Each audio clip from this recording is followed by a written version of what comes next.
you'll get a little trig in geometry. You'll get a little bit more in algebra 2. And then the year after that, you'll get a whole semester of it. So that's what they're doing here, is just giving it to you in pieces, which I kind of like that method. They don't ask you to memorize a whole lot in geometry. The biggest thing you need to memorize is SOHCAHTOA. Yeah. Yeah, we learned that. Is it? But like just yesterday, so. Okay, let's go over it. SOHCAHTOA. And they say about trig, first of all, trig, there's a lot of memorization involved in it. But you don't really want to memorize these. You want to learn them, like you learn your name. You don't memorize that your name is Julian. You know it. Yeah. Somebody asks you, you don't have to access your brain to figure out what it is. You instantly know it. That's how good you want to know these. Okay. What does SOH mean? Sine opposite over hypotenuse. Yeah, so if there's my angle, let me label these 3, 4, and 5. When we take trig functions, we're always taking them of angles, and we're getting ratios. So if I took the sine of theta, what is it going to equal? I don't know. What's the opposite side to theta? What's theta? Theta is the name of this angle. Okay. The opposite side? Huh? Is it 4? Yeah. And the hypotenuse? Okay. 5. Okay, so the sine of theta would be 4 over 5. Like I said, when we're working with trig functions, we take the trig function of an angle and we get a ratio. Okay. And this SOH means sine is the opposite side divided by or over the hypotenuse. Cosine is the adjacent side over the hypotenuse. Tangent is the opposite side over the adjacent side. What is the adjacent side to theta? 3? Yeah, there's actually 2 adjacent sides, 3 and 5, right?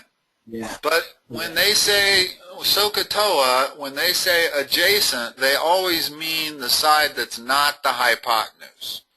In other words, they mean one of the short sides of the triangle. Okay? This is a right triangle. We're always going to be working with right triangles, at least in your geometry class, with trig. So that's what this SOHCAHTOA means. So what is the tangent of theta equal? 4 over 3. And what is the cosine of theta equal? 3 over 5. All right. Now let's look at some of the problems you have in your document here.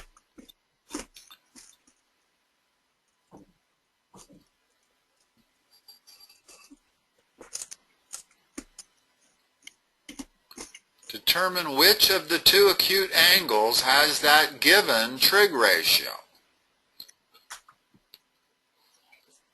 What is the sine of Q, the angle Q?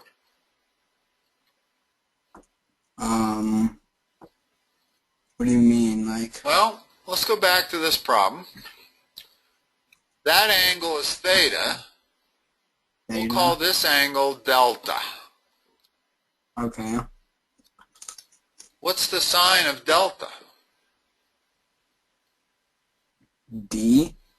What's the ratio? What is the, in other words, when you look at that picture, that's theta, that's delta. Oh, okay, so... What's the sine of delta?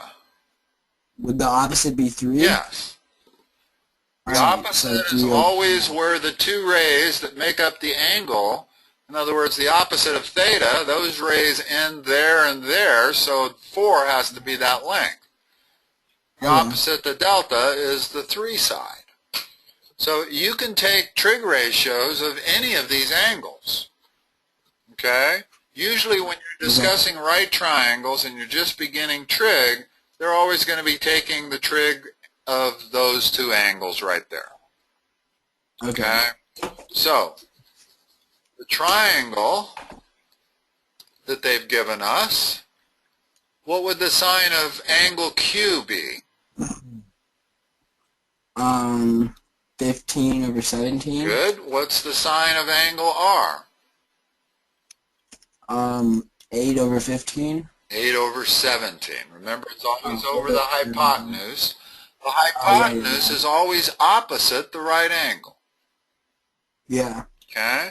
So the sign of the angle is 8 over 17. The answer to that is angle R. Okay. Angle R has a sign of 8 over 17. Okay. Which angle has a cosine of 15 over 17? Is it angle R or angle Q? Angle Q. Remember, it's adjacent. Cosine is adjacent. Okay, so It's angle R again. alright. Because what's the cosine of angle R? Adjacent over hypotenuse, 15 over 17. Yeah. So they're giving you the ratio here, and they want you to figure out which angle are we talking about. Okay. What about which angle would give you a tangent of 15 divided by 8? Over 15 over 8, so Q. Yeah. TOA, opposite over adjacent. 15 is the opposite to Q. 8 is the adjacent to Q. Okay?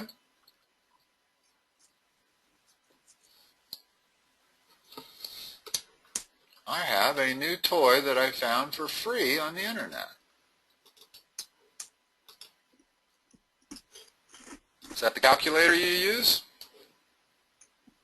Yeah. The TI-84? Yeah, it's even the same color. Wow, it's beautiful. It's amazing that you can get these for free on the internet, and yet you got to pay $150 for one in the store. That's weird. Yeah.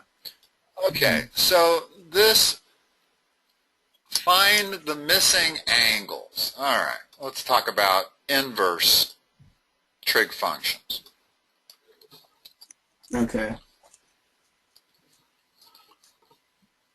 If the sine of theta equals 4/5, then by definition, theta, the angle, is equal to the inverse sine of the number. Okay. Notice what that means. We take trig functions of angles to get numbers, Yeah. but we take inverse trig functions of numbers to get angles. So if we're trying to solve for one of these angles, or both of them, it says find all missing angles, so I have to solve for D and I have to solve for E. Well, Okay. let me put this up here so I can read both of them.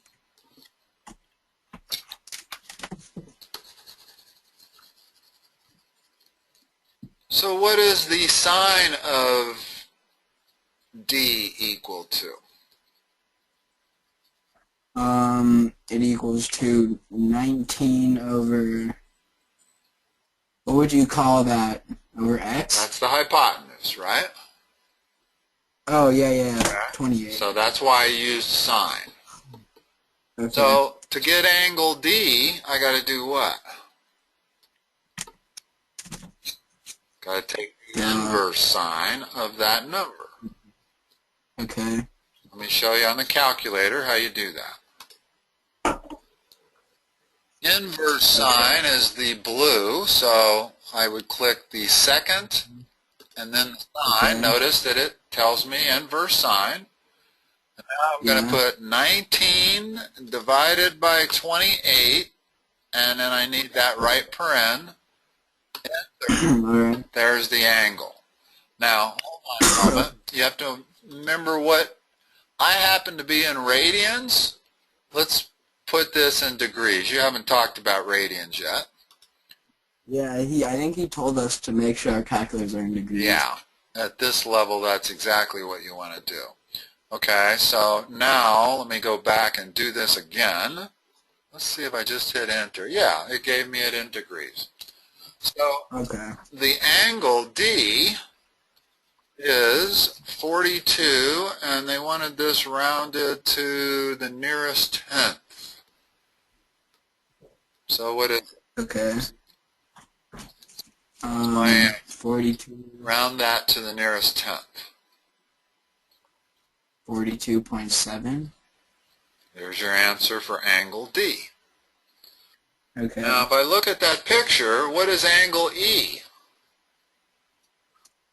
And I could go, angle E. yeah, I could go through and do the same exact algebra or using trig functions to figure angle E, only I would say cosine of E equals 19 over 28. But there's an easier way to get E. What's the relationship between D and E in a right triangle? Well, they're the same? No. If F is 90, and G, they're both 45? they're complementary. Meaning what? They add to what? They add to 90? Right, because all three angles have to add to 180, always, in all triangles. Yeah. So when we're dealing in a right triangle, the 90-degree angle takes up 90 of those 180. So the two acute angles, they're always acute. They're always less than 90, but they always add to 90. So what is angle E? I don't need to go through the trig to figure it out. Wait, I'm kind of confused. Okay. We figured out angle D, 42.7 degrees. So F is 90, so you just need to add the 180? Well, in a right triangle, the two small angles, D and E, are complementary. They always add to 90. So if D and E add to 90, what is E? If D is 42.7, what is E? 46.47.3. 47.3. Alright, okay. It's kind of like when you take, remember I said that one of the most valuable things you can do is be able to subtract the number from 180? Well, the second most valuable thing to do is to be able to subtract the number from 90. And you use the same kind of logic. Remember, these numbers always have to add to 9, not 10. Yeah. Because we've got decimals. They add to 10 only if these decimals are zeros. Yeah. Okay. So, we were able to come up with angle E without using trig, but let's just double check and make sure that we're correct by checking it with the calculator. Who knows, maybe there's a round off error. Yeah. Notice I can't use sine of E. Why can't I use sine of E? Because sine of E would require this side, and I don't know that side. Yeah. So I've got to use a trig function that involves this side and that side. Well, what trig function is that?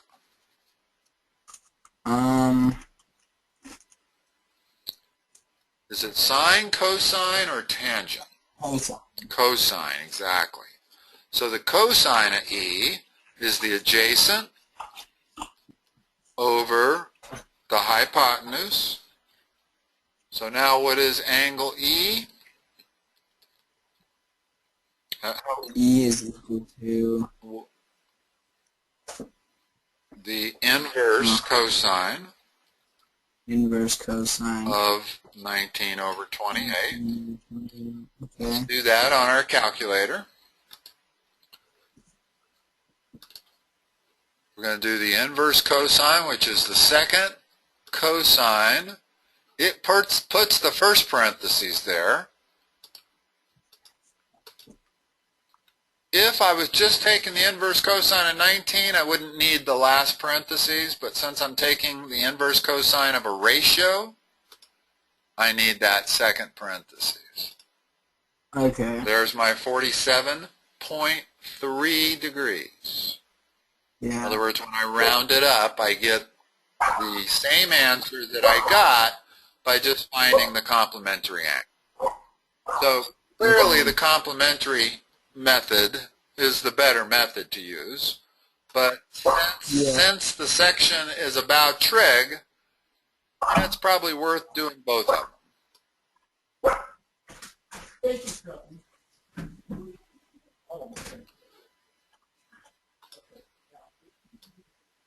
Although you're in a geometry class, so it's not all bad using the complementary angles method. So for number 9, another right triangle, two sides, pick an angle. We want to solve for P and R. All right. What trig function, pick one and start and tell me what trig function I should write. Cosine, right? Depends on which angle you're talking about, P or R.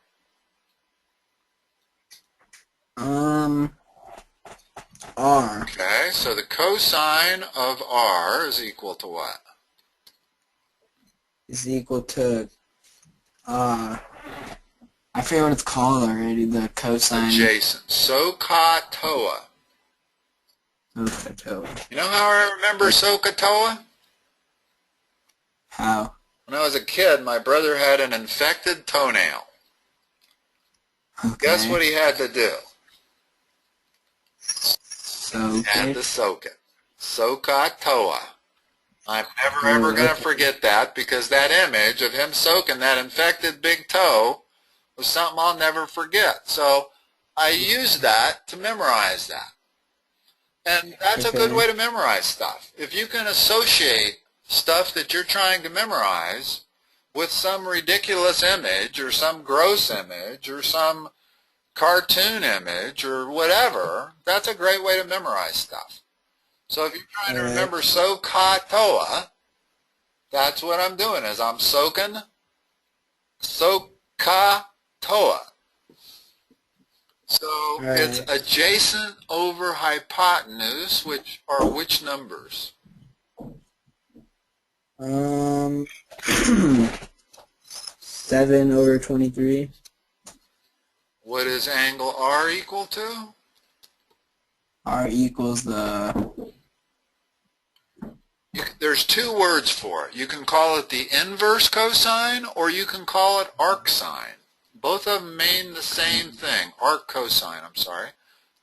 So R equals the inverse cosine. Is that what your teacher calls it, the inverse? Yeah. Okay, but just in case you ever run across this word, arc, that's what it means. It means inverse. All right. Same with sine. Arc sine means inverse sine. So I'm taking the inverse cosine of 7 over 23. Okay, why don't you do that? Do you have your calculator in front of you? No, it's right upstairs, though. I can go grab it real quick. Why don't you? Because you need practice of doing this on your calculator.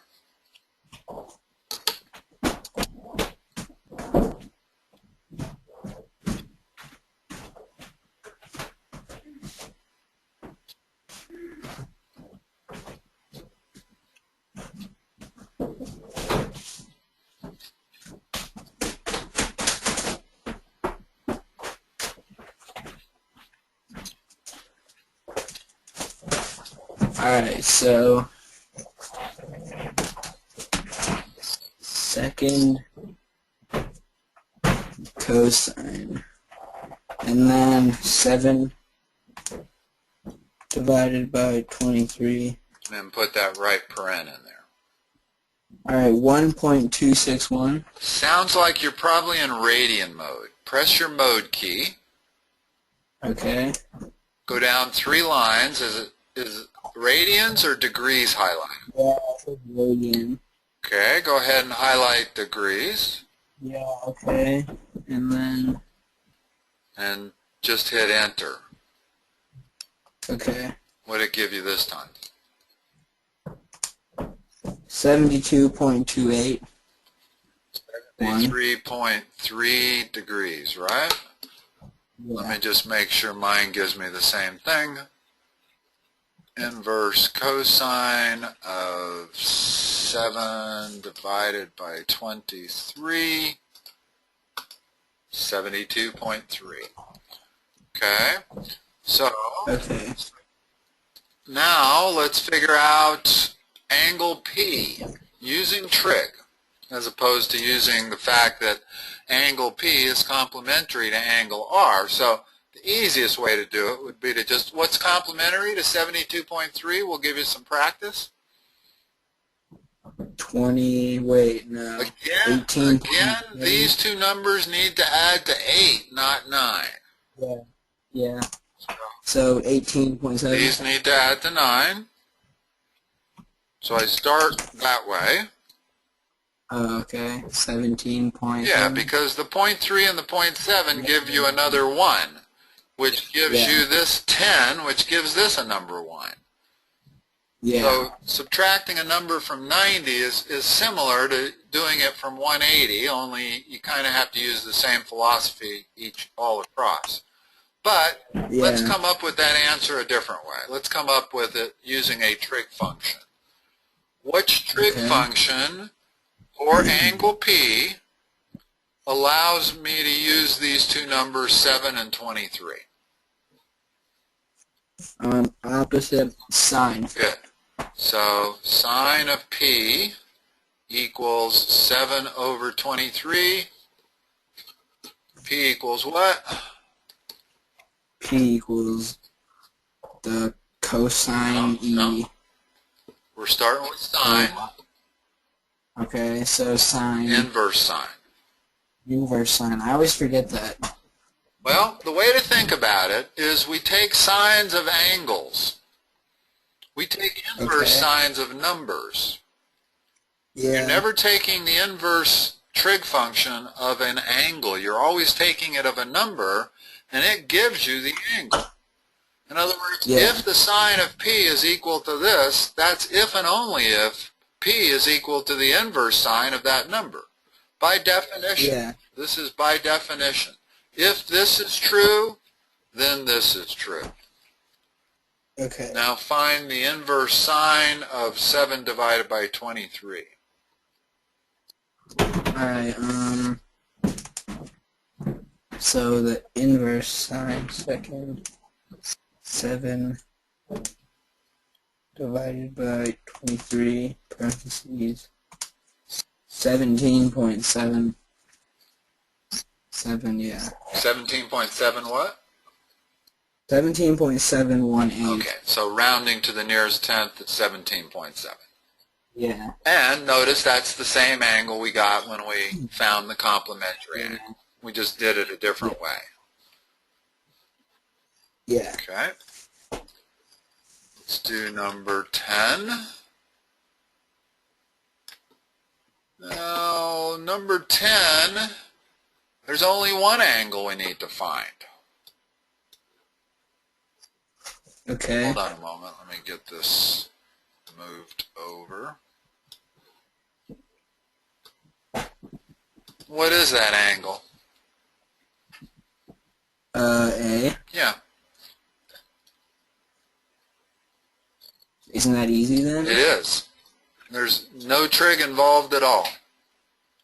Okay, so that's all we have to do is just find the angle? Find the complementary angle to 51. 49. What's 49 and 51 add to? Oh, alright, you need 100. 39. 39. Remember that the complementary angle, whatever it is, this is going to be adding to 8. So this has to be a 3. Yeah. And then the 9 gives you 10 here, which makes it 90. Okay? And there's no trig function I could use to find this, because I don't have two sides. Notice that all of our trig functions require at least 2 of the 3 sides. Yeah.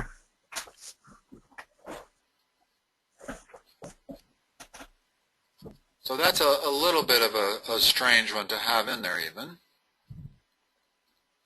Okay, solve the right triangle. When you solve any triangle, you're finding all three angles and all three sides. Okay, that's what it means to solve a triangle.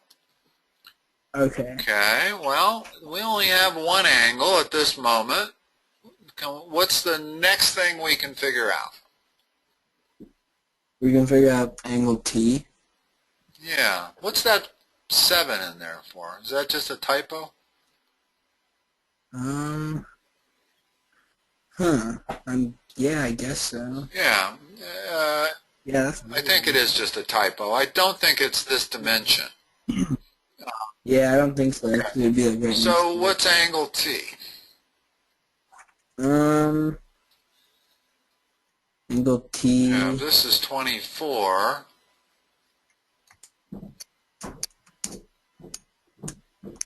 What's complementary to 24? So it has to equal 66. Good. Okay. Okay, and now we've got that triangle. Well, we've solved for all three angles. Yeah. So we need to solve for the two sides. Well, now we can use trig. Okay. What trig function can I use to solve for that side right there? I'll call it x.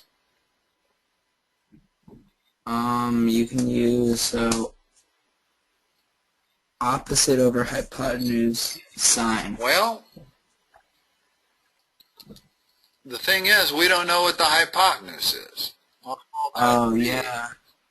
So if I said, you're close, if I said the sine of 24 degrees is equal to x over z, I would be right, but it doesn't let me solve for x because there's two variables here. Yeah. So I have to figure out a trig function that includes 33 in it. Cosine. Of what angle? Of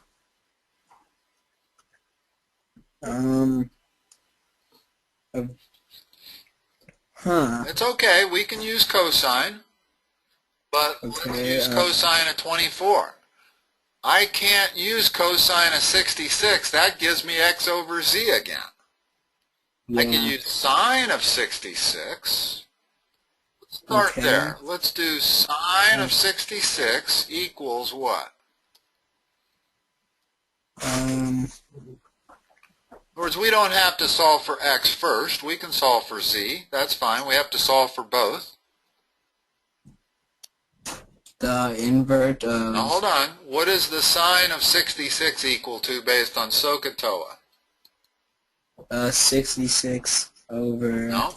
We're taking the angle, the sine of 66 degrees. So it has to be a ratio, right? Opposite over hypotenuse. What's the opposite? 24. 33. Remember, it's the opposite side. Okay, yeah. 33 over z. Okay. Now, if we do a little algebra magic here, that means z is equal to 33 over the sine of 66. Which, remember, is just a number that you can get out of your calculator. So go into your calculator and do 33 divided by the sine of 66. Let me show you how to do it on the calculator. 33 divided by the sine of 66 end parentheses. That's going to tell me what z is. Z is 36.122. Yeah, 36 rounding to the nearest tenth, 36.1. Okay. So now we know all three angles and two of the sides. Well, now we can use any trig function we want to figure out x. Yeah. Give me a trig function and an angle that would include x in it. Okay, so we have to use the angles. Well, we could use the Pythagorean theorem to solve for x, because we know that this squared plus this squared has to equal that squared. But that's not the easiest way to do it. The easiest way is to figure out a trig function that has x in it.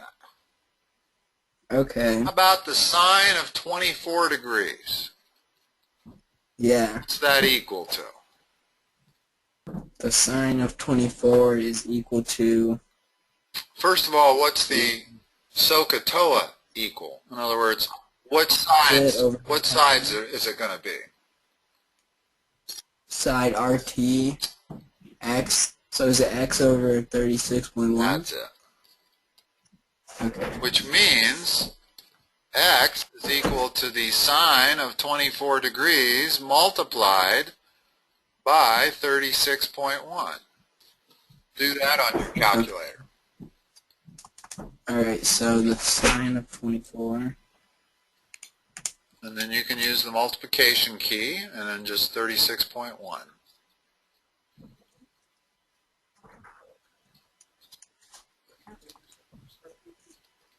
Alright, so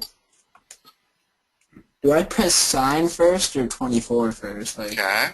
Sine, in other words, whenever you push the sine key, it writes sine and gives you the left paren.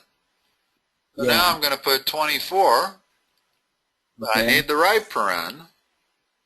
Yeah. Now I'm going to multiply it. Like 36.1? And whatever that is, I don't need any more parens. That's 14.68 or 14.7 if I'm rounding it off. So I solved the triangle. Got all three sides, all three angles. Yeah. All right? Okay. Let's do another one. Which one did we just do? We just did 11. Yeah. So 12.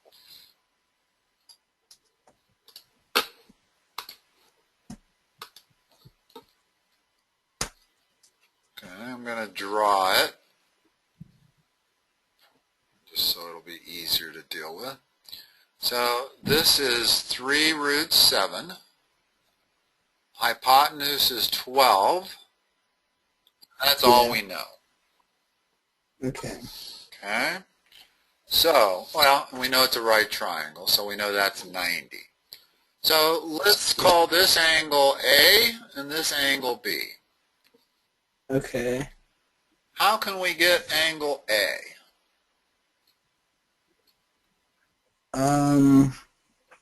We can use the sine. Okay. So tell me what I can write. So isn't it 3 root 7 over 12? Yeah, but I need to write sine. You always start these equations out with the trig function and the angle. Okay, that's the way to think about it. In other words, when I'm trying to figure out an equation to write here, I'm going to start sine of A, and I use that because I know the other two parts of it are both numbers. Yeah. In other words, there's no variable in that right side of the equation.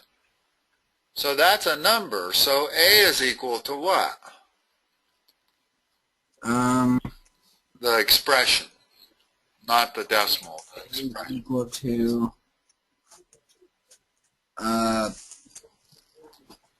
3. No, when we're solving for angles, we need inverse sine. Okay, so inverse sine of 3 square root 7 over 12. Okay, now let's figure out how to do that on your calculator. How do you square root? Well, I'll show you. Okay, first of all, we're going to do inverse sine. Yeah. And then in the numerator, we've got 3. Okay. Square root is right there above the x squared, so I'm going to take second. Okay. There's how we do square root. Alright. I'm not sure. And then hold on, let me back it up because I don't know why it put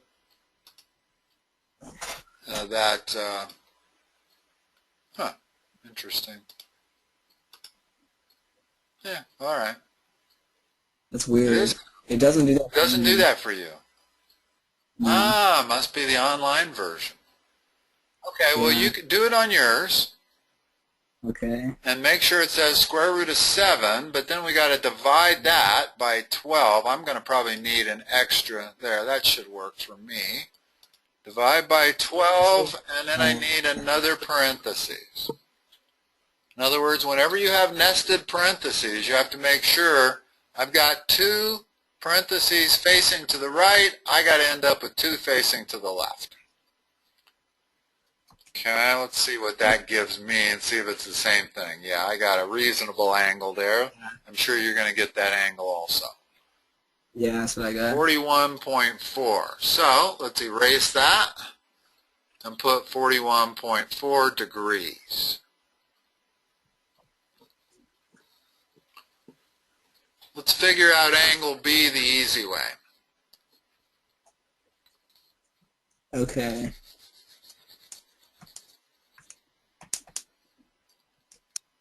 Complement. So 41.4, so it has to equal 8, so 48.6. Very good. I like that. You're learning that technique good. Okay, so now we have all 3 angles and 2 sides. We could figure out this side right there using the Pythagorean theorem, but let's use a trig function to figure it out. Okay. We'll call it x for the moment. Alright. So give me a trig function that has nothing but angles, trig functions, and 1 variable in it, x. Sine of D. Sine, is this D up here? Yeah. So the sine of 48.6 equals what?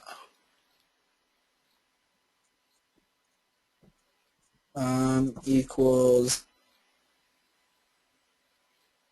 SOHCAHTOA. S-O-H. Over hypotenuse. So x over 12. There you go. Which means x equals 12 times the sine of that.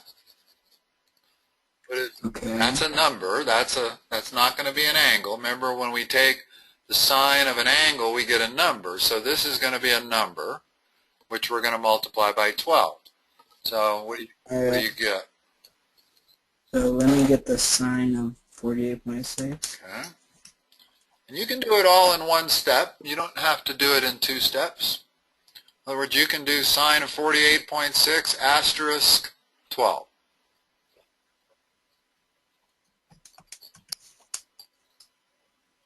So, 10.104. 10.1. Or 10.1, yeah. Yeah, now I'm a little curious as to whether they wanted us to, turn everything into decimals. Interesting, especially since they gave us a radical. In other words, if we really were to solve this triangle properly, we would never put a decimal there. Okay. The reason is I can use the Pythagorean theorem and get a radical answer there, which would be totally precise. Yeah. In other words, this side, I know that that side, x, is equal to the square root of 12 squared minus this squared, which is 9 times 7, 63. So x is actually equal to the square root of 81. Okay. Which is 9. Yeah.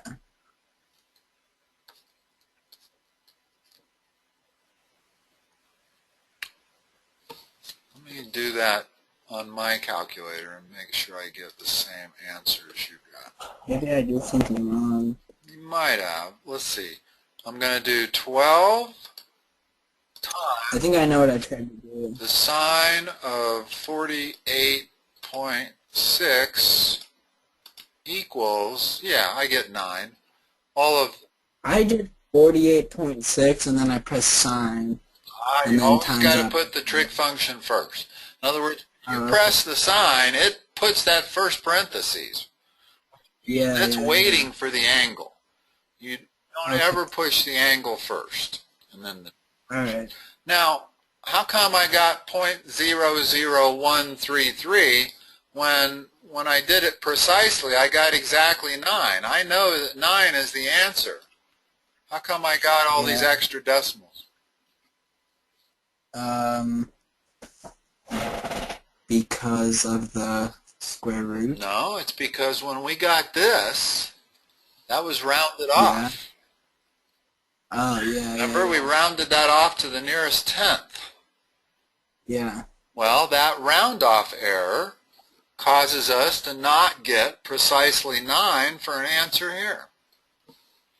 But when you round this off, you do get 9.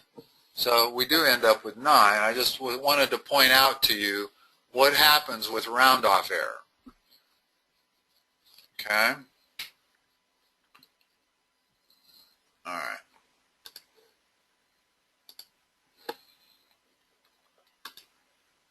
Trig's actually kind of fun once you get it down. It really is.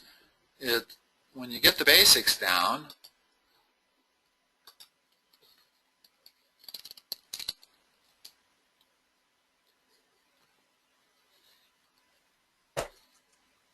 okay, this is 37 degrees, and this is side 22. That's a right angle. Start filling in the blanks here. What can you fill in for me? Angle P. Okay, which is 5, 6, 7, 8, 53. good. Now we got all three angles. Let's figure out side. I'll call this X and I'll call this Y. Okay. And I'll let you figure out what trig function to use to solve for either one of them. So we could use, for Q, we could do sine. Okay, so tell me what to write. So sine Q. Put in the angle. Sine 37 Okay. equals Y over 22. Okay. So Y, if I multiply both sides by 22, Okay. that's what Y is. Do that on your calculator in one step. Alright, sine 37. 13.239. Okay, so this is 13.3. Yeah. Now solve for X using a trig function and an angle. Alright. Actually, you could use either angle and a choice of all three trig functions if you wanted to. In other words, once you get most of the triangle solved, now go ahead and give me an equation involving a trig function that allows me to solve for X. Alright, so sine P. Fill it in. Sine P equals... Well, it's not the sine of P, it's the sine of 53 degrees. Oh, yeah. Sine of 53 equals X over 22? Which means X equals 22 times the sine of 53. Go ahead and do that.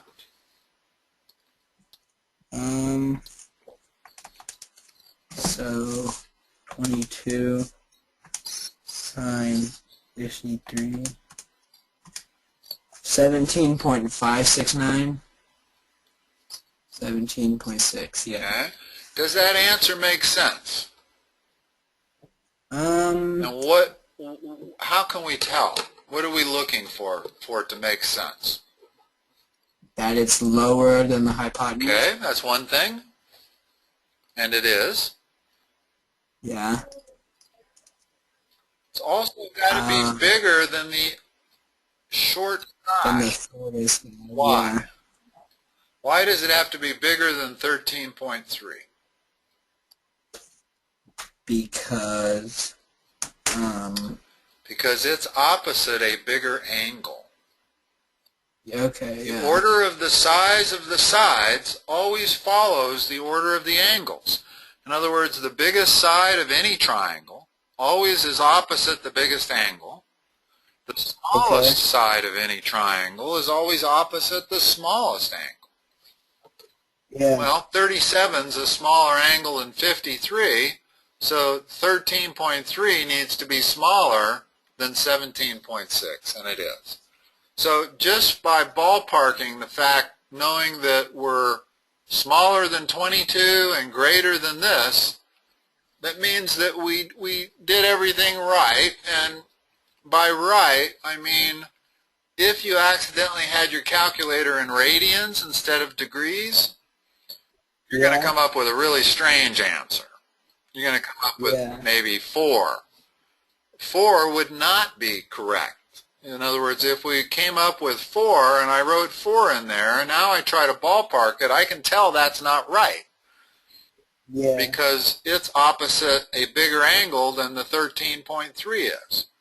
So that's what I mean by ballparking. And with Trig, it's pretty useful to ballpark because it's really easy, especially once you take a Trig course.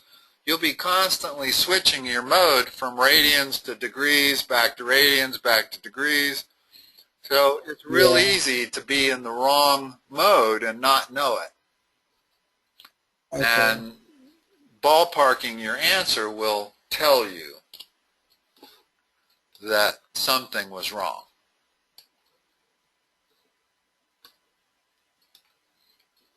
All right, let's see.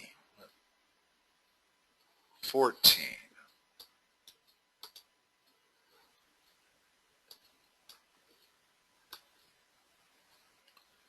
Let me do this.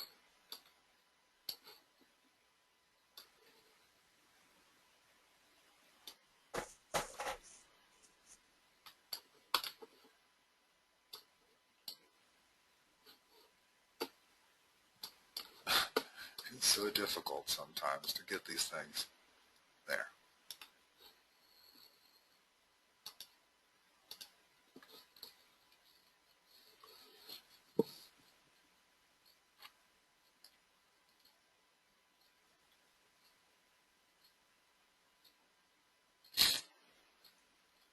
Well, I suppose it would have been helpful if they'd have told us which was Washington Boulevard and which was Willow Way. Oh, on mine it says. Oh, it does? Yeah. Which one is which? Where it says 5.4, that's Willow Way, and then the hypotenuse is Washington Boulevard. Okay.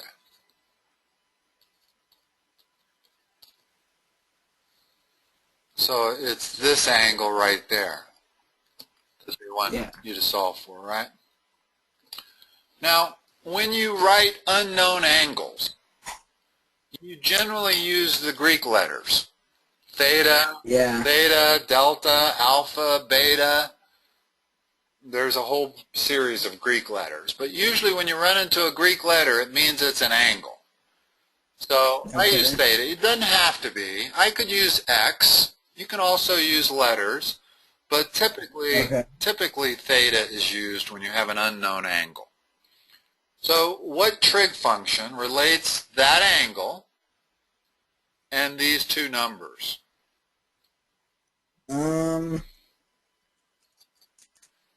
So from theta? Since they asked us to solve for theta, that's the angle we're going to specify. In other words, if we want to solve theta as quickly as possible, we don't want to have to solve this angle first. We don't want to have to solve for this side. We don't need either that side or that angle. We just need to figure out what trig function relates 2.8 and 5.4. Is it sine, cosine, or tangent? Tangent? Tangent is opposite over adjacent. Well, there's the opposite. There's the adjacent. So the tangent of theta equals 2.8 divided by 5.4, which makes theta what? Expression. Theta equals the inverse, the tangent inverse. It's actually inverse tangent. Inverse Even tangent. though this little -1 goes after it, the way you pronounce this is inverse tan, not tan inverse. Okay? You could also pronounce it arctan. Arctan or inverse tan, but the tan is always the second word. So you're taking the inverse tan of 2.8 divided by 5.4 in parentheses. Yeah. Do that on your calculator. Alright, so... And inverse tan is above the tan key. It's the second key above the tan key. Alright, so...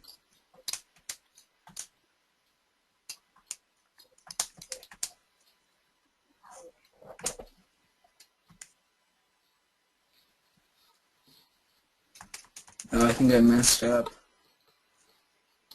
So... Okay, there's the second key. There's the inverse. Oops, I got to turn mine on. Second. 27.407. Yeah, let me do it and make sure I can confirm your answer. Now, I don't think I need, I bet I do need that last parentheses. Sometimes you do, sometimes you don't. That's what you got, 27.4? Yeah. And that's in degrees, because that's an angle. Okay. Okay. All right. Perfect timing. Was that the only document? Oh, no, you had a second sheet, didn't you? Yeah, I had the back of that. Okay, well, we don't quite have time to do the second sheet, but I got a feeling you got a pretty good understanding of it now. Oh, yeah, I can do this easy. I bet you can do all of these on your own. Yeah. Yeah. Trig and inverse trig we covered it all. Yeah. There are 3 other trig functions, incidentally. They're not going to teach them to you this year, probably, but they're cotangent, secant, and cosecant. There are a total of 6 trig functions, but the only 3 that are on your calculator are sine, cosine, and tangent, because the other 3 are reciprocals of those. So you don't actually need a key for cotangent, secant, and cosecant. You can figure those out by using these 3 keys here. Yeah. All right. Well, I will talk to you next time, Julian. Okay. Thank you. Have a good week. You too. You too. Bye. Bye.